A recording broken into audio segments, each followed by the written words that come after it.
Hello and welcome to my third ever video on this channel. Today's a bit of a different video to the last one. This is more of an FND video.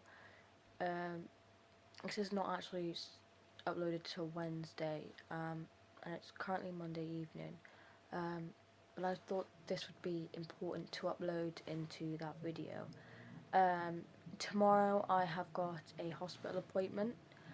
As about 2 months ago, I had a EEG done. It's where they attach a load of wires to your head. I had one for my heart and stuff as well. And they monitor seizures and different brain activities and everything like that. So I had one done, and then they said basically within the week I would be able to have my results through the post, and I was like, okay, that's perfect. And then they called me up about a month after my results, after I literally heard nothing and I was getting really confused, and they turned around and said, sorry, we can't talk to you about your results over the post, we're gonna have to do it in person. And then there's me like, okay, why? And they just said it can't be something to be discussed through the post or over the phone. So there's me worrying a bit. And so they said that my appointment was the 24th of September, which is tomorrow. There's multiple things that they could tell me. My biggest worry is that they are going to say that they found a epileptic seizure in my EEG. Basically, once you have an EEG on, they can detect any seizure activity since I started seizing, which was 4 years ago.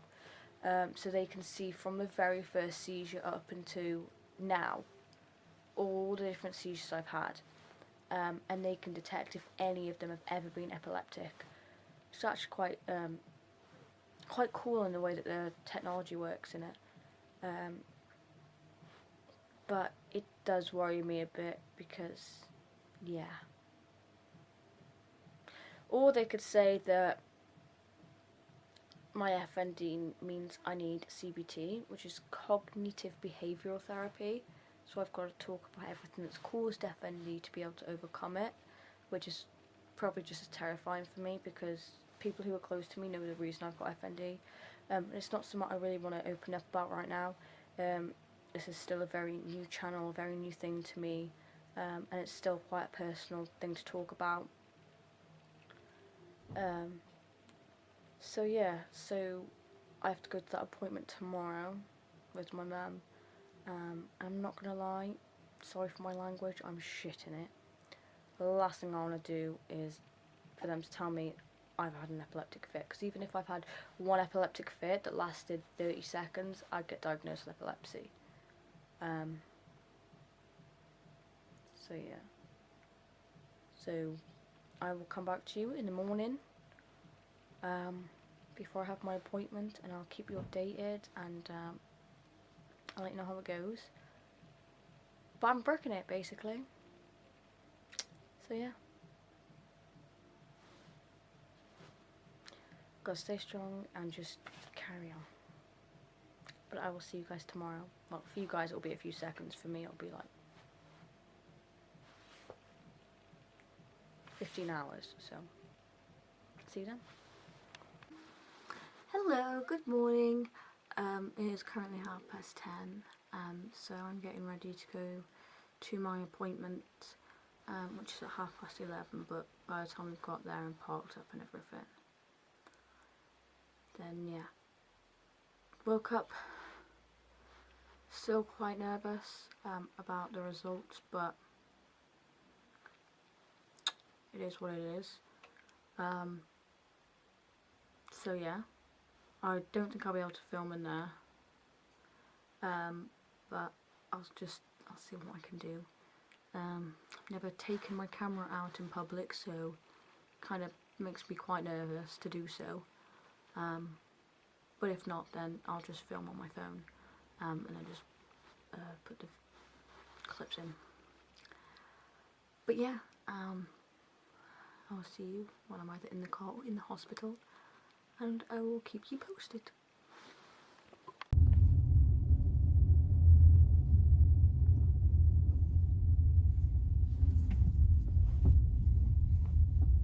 not.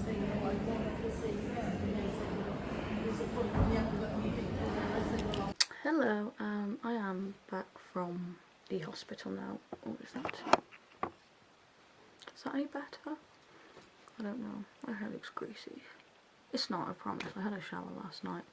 I am back from the hospital, and it wasn't what I was quite expecting. This is a few hours after I got back, because I got back and I was quite upset.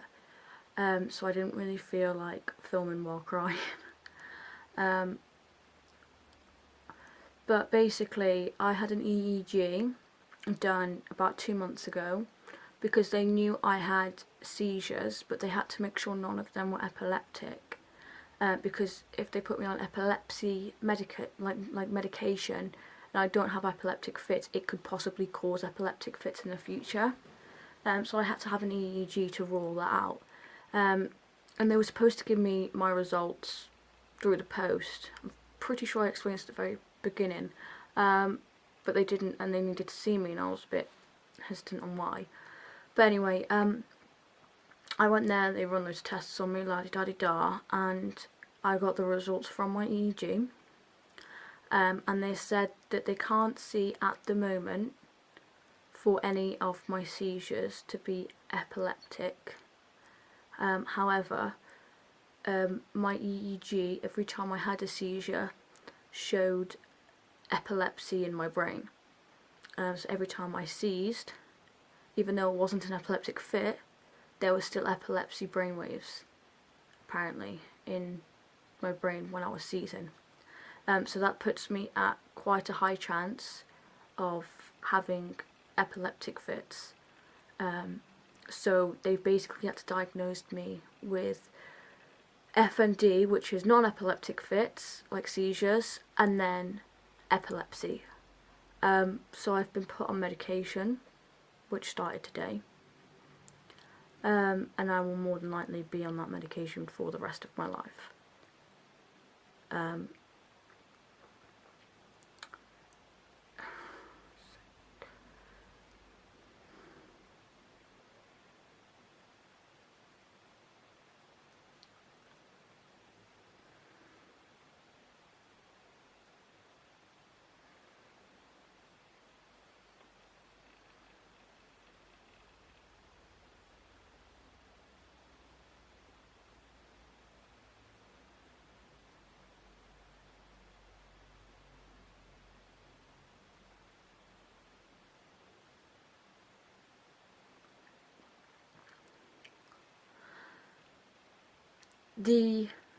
Sorry, I think I spaced out then. The medication I am on, I've got it here actually. I don't actually know. I'm just gonna have to cover the back because I've got my address on, obviously. Lamotrigine milfram. That's probably backwards for you guys, but that is, I don't know if you can see it. That is the medication I've been put on for my epilepsy brainwaves. That's just the way that the doctor explained it to me. It was quite a shock because I'd always thought that epilepsy would never be the same as FND, and it's not. But with my brain just being my brain, I've now had to be diagnosed with epilepsy because of the brain activity that happens when I have a seizure, which is great. So any seizure that I have, which is I'd say over 5 minutes long, I'd have to be taken to hospital because it could be epileptic, and that is life-threatening. So it took a bit to sink in because it's not obviously information you want to hear. But yeah, I take one of them each day for 2 weeks, and then after the 2 weeks I take 2 a day for another 2 weeks, and after a month, which would be the 4 weeks, I would then take 4 a day for the rest of my life. So I'd have to take like 2 in the morning and then 2 in the evening, and then my fluoxetine on top of that, which is just great. But anyway, to keep the spirits high, I've had multiple people say to me, my family, my friends, you should do an FND awareness video. And I thought, what better time to do that than now, when I literally had a hospital appointment based on my FND, and then I got those sorts of results which kind of stayed in lines of FND. So I'd make an FND awareness video and answer people's questions, or questions I've previously been asked. So yeah. Long story short, I don't think you can be born with FND. I think FND is a condition that you develop over growing up. So like, but you can't just like have it out of nowhere. You know, your body has to go through some form of trauma, or just something for your brain not to process properly. I went through quite a traumatic experience. I don't wish to share that at the moment. You know, once this video's out, it's out there forever, and it's visible to everybody who clicks on it. So it's quite personal. I don't really want to share that at this moment. But when it happened, and I opened up about it, my brain couldn't send the information across. So like, obviously everything that you do goes to, I think it's the right side of your brain, and then when you sleep it all transfers over to the left side of your brain, which also is why we dream, apparently, because it's the information going through and kind of just being absorbed. FND is where your brain can't process that information. Your brain is your like trauma, or your, oh, what's it called? Just like whatever you've been through can't be processed. So your brain's putting a block on it in the middle, so it won't go from right to left. It's always going to stay here. So that's still kind of what's happening with my brain. Like, it won't transfer over. My brain won't allow it to move on in that way. And the experience I went through a lot of things that caused a lot of heightened emotions, and that is what kind of brought on the FND. The situation I was in through my trauma, kind of, I went through so many emotions that every time I now feel some form of emotion, I will just seize, because my brain doesn't want to go through those emotions again because it's scared. So say if I was too upset in that scenario, if I get too upset now, my body will go, no, shut down. It doesn't want to go through that trauma again, so it just completely shuts down my brain, and I just seize. It's different for everybody with FND. More me, I suffer with heightened emotion seizures, so I can't be too happy, I can't be too sad, I can't be too angry, I can't be too tired, I can't be too hungry, I can't be too sleepy, I can't be too much of any emotion, or my brain will just go into lockdown mode because it thinks it's being attacked, and I'll just seize, which is annoying but understandable. It's really difficult to explain. My doctor and my neurologist and everything explained it better, but just from me being me and me having this own experience myself, it's really difficult for me to explain, especially to someone who doesn't have it. So that is why I have seizures. I'm pretty sure that is the most common symptom of FND, which is seizures. Now, people with FND, or, you know, conditions that are similar, it's personal for everybody. You could have one seizure a week, one seizure a month, and then you get people who seize every day, you know. So it kind of all depends on what happened, or what the reason you've got that condition. I think the most seizures I've had in a day is 27. I keep saying because I'm trying to get my words out and my brain's just going all over the place, and I never know what to say. There we go again. If someone took a shot or a pound for every time I said they'd be rich. I should just put down a shirt. You know, straight across my chest. I'm joking. What was I on about? Seizures. So yeah, I suffer anything up to 27 seizures a day. I know people who have no more than 5 seizures a day. I also know people that have no more than 5 seizures a week. So it all varies on the way your brain reacts to the situation and it's dealt with compared to the reason you've got that condition. There it goes again. It's gonna bug me now. So yeah, it's difficult because I can't do anything independently. You know, I can't drive, and I definitely can't drive now with epilepsy.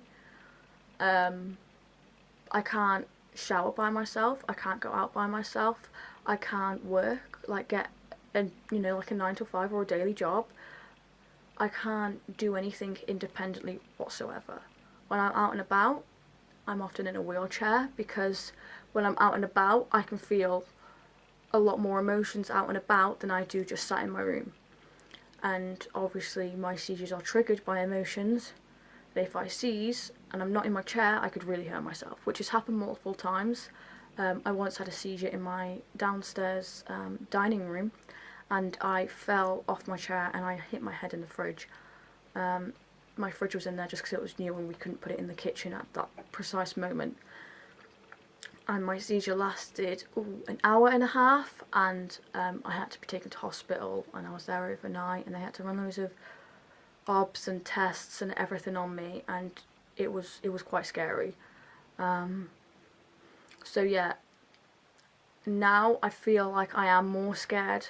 The fact I've had this diagnosis of epilepsy, because even though it could have happened previously, I didn't know that.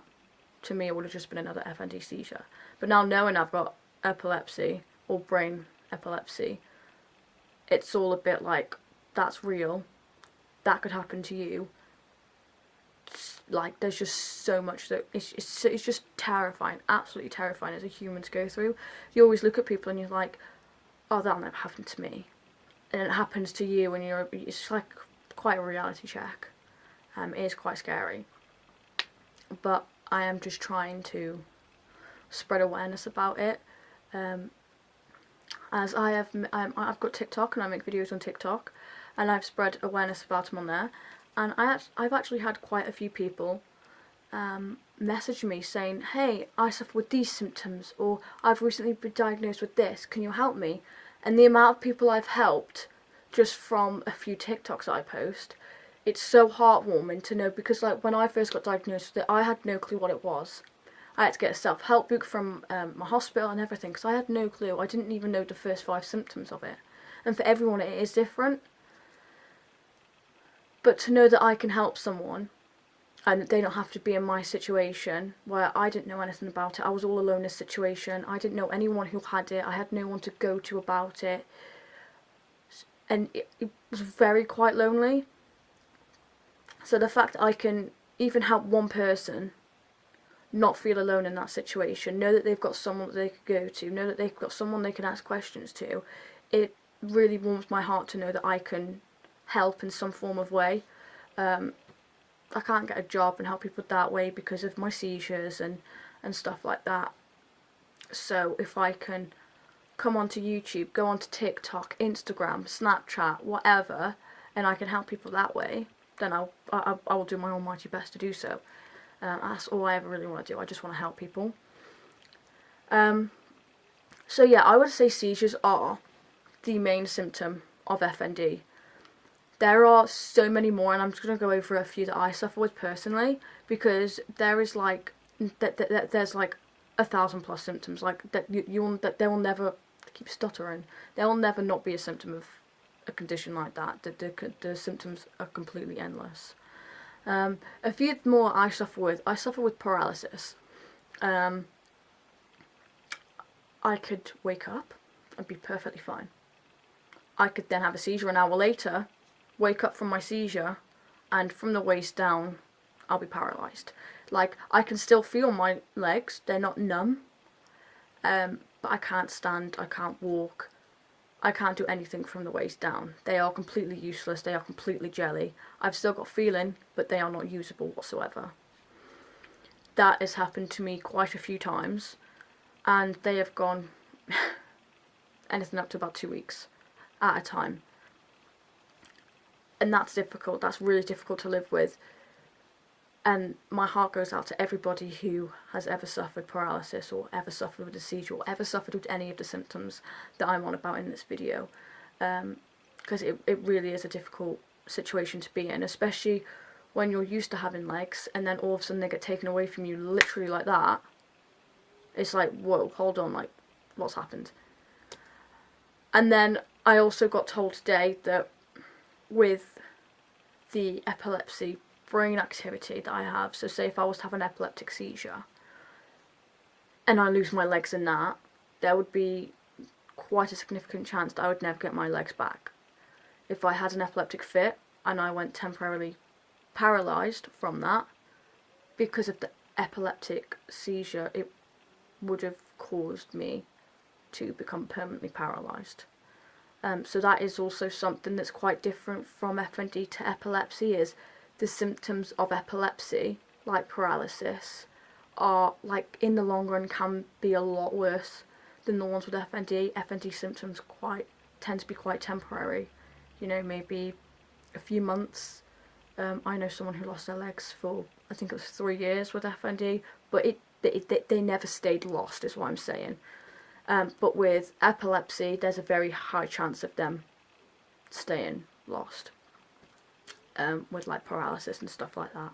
So that's like another thing that I try to process, and I'm like, I could literally wake up from a seizure and never be able to walk again.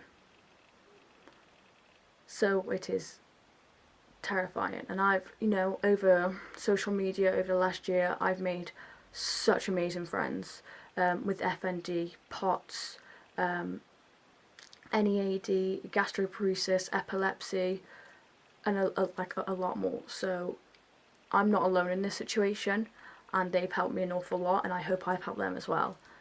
Another symptom of my FND symptoms are limb weakness.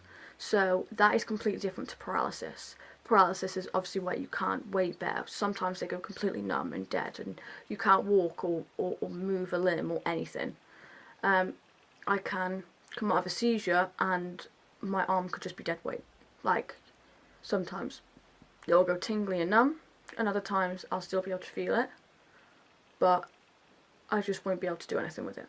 I won't be able to hold a pen, a cup, a piece of paper, nothing. Now that's happened to me a few times. Luckily, that's only happened to me a few times, and the symptoms only lasted a few hours. So that one I don't suffer with that much. But I'd say the other one that I do suffer with, which is similar, is locked joints. I could wake up on a normal day after having a load of sleep seizures that I wasn't aware of because I was unconscious, and I could be fine going to bed and I could wake up with locked joints. So say I have a seizure and then I suffer a locked joint. Say that was my arm, for example. I could wake up and my whole arm, or maybe just from my elbow, or maybe just from my wrist, or maybe just my fingertips, it's completely insane on how crazy it is. But they would all go tense and they would lock. So say my hand locked, it would go like that, and it would all tense up, like in my wrist, it would all tense, and it would stay tensed. Oh, that's happened to me for, a week. I had my arm locked, like, I can't really do it, because the way it locks, I can't actually, like that, like my whole arm from my shoulder was completely tensed and locked, and I couldn't move it at all for like a week straight. And then after that, I had to wear braces to keep my wrist straight. I had to wear a sling at one point because I really damaged my shoulder from it being so tensed and locked up. So the aftermath from that can be quite painful, as well as actually going through the locked joint. It can happen with your neck, it can happen with your arms, your legs, your limbs, it can happen with any part of your body. You will just tense and lock, and you will not be able to move that part no matter how much you try. That has happened to me a few times. My legs and my arms, mainly my arms, I get that in. So that is another symptom of FND. I'd say another one that I feel like is quite popular is memory loss. You could be perfectly fine and then you could go into a seizure and you could come out of it and you won't even know your own name. You won't know your mum, you won't know your dad, you won't know your brothers, your sisters, your partners, your life story. You won't even know where you are. You won't know anything. Like, it's like your whole brain has just been completely swiped. And this happened to me once, and I woke up and I started screaming and shouting, get away from me, because it was my boyfriend and I didn't know who he was at the time. So he had to go on his phone and he had to bring up loads of photos of us, like to try and bring me back, to try and make me remember situations that we've been in, and you know, babe, look at this, like, this is us when we went to London, babe, this is us when we went to Turkey, this is us when we had a meal at my dad's. Do you know, something like that, just to try and bring back the memories. And it also happened as well with my mum, and I completely forgot who that was, and that didn't only break me, because when I came back around and I knew who she was, it terrified me that I couldn't, like, notice her, like, figure out who she was. So, and it also has such a big impact on other people. It definitely had a big impact on my mum. It had a big impact on my boyfriend, and my boyfriend is my light and soul when it comes to this, because if I'm to lose my legs and we live in a 2-story house, he has to carry me down to the bathroom every single time, put me in and out the shower, he has to dry me, he has to dress me, he has to feed me, you know, he's almost like my carer at this point sometimes, and I feel really bad for him in that situation. He knew all that before dating me, and I turn around and I feel bad for him dating me sometimes, because I'm like, you're more of a carer than a partner, and that's not what I wanted. I wanted to help you. I wanted to be your girlfriend, not your issue, because sometimes that, it can make you feel quite down, it can make you feel very in your own head, it can make you feel very depressed. Another symptom that I also suffer with is, like, locked eyes.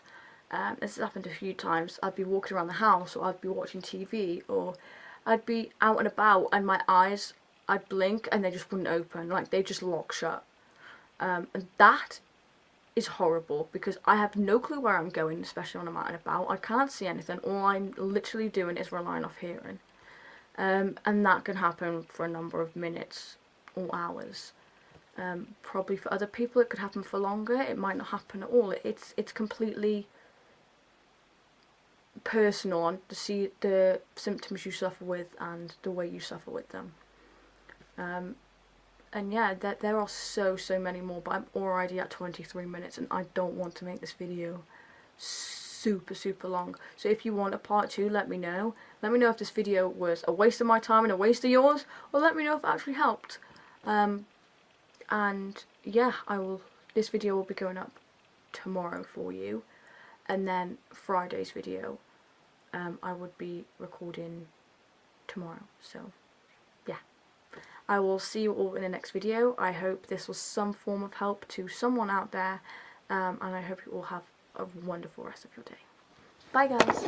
Oh, that just fell.